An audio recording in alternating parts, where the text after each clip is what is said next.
Но с ленинской пролетарской революцией не сложилось. Сначала не вышло раздуть мировой пожар. Трудящиеся поляки подкачали, навешали красноармейцам Тухачевского люлей на Висле.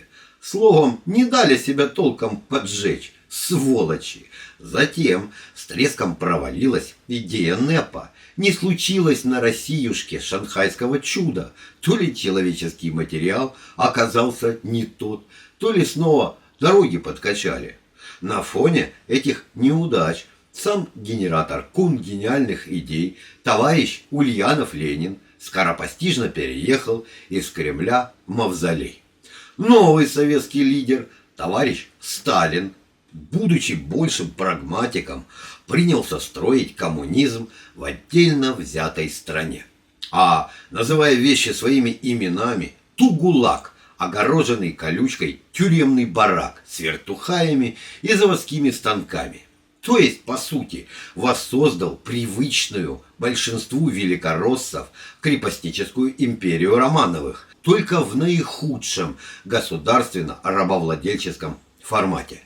Я сильно сомневаюсь, будто сталинское детище было конкурентоспособным на международном рынке в долговременной перспективе, даже с учетом халявных ресурсов того же зерна, которое коммунисты просто отбирали у крестьян, ну и халявные опять-таки рабочие силы, поскольку на Сталина, как известно, пахали ЗК.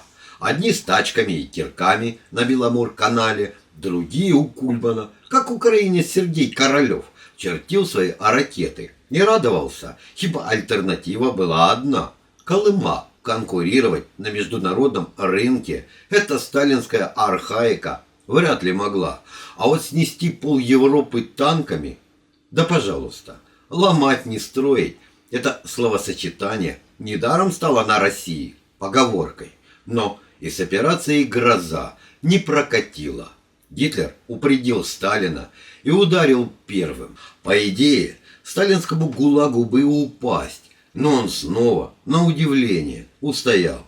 Сами советские ЗК, новая генерация рабов, вытолкали родной лагерек из дерьма, где он почти утонул. Что само по себе психиатрический феномен, даже учитывая бодрящий огонь заградотрядов в спину.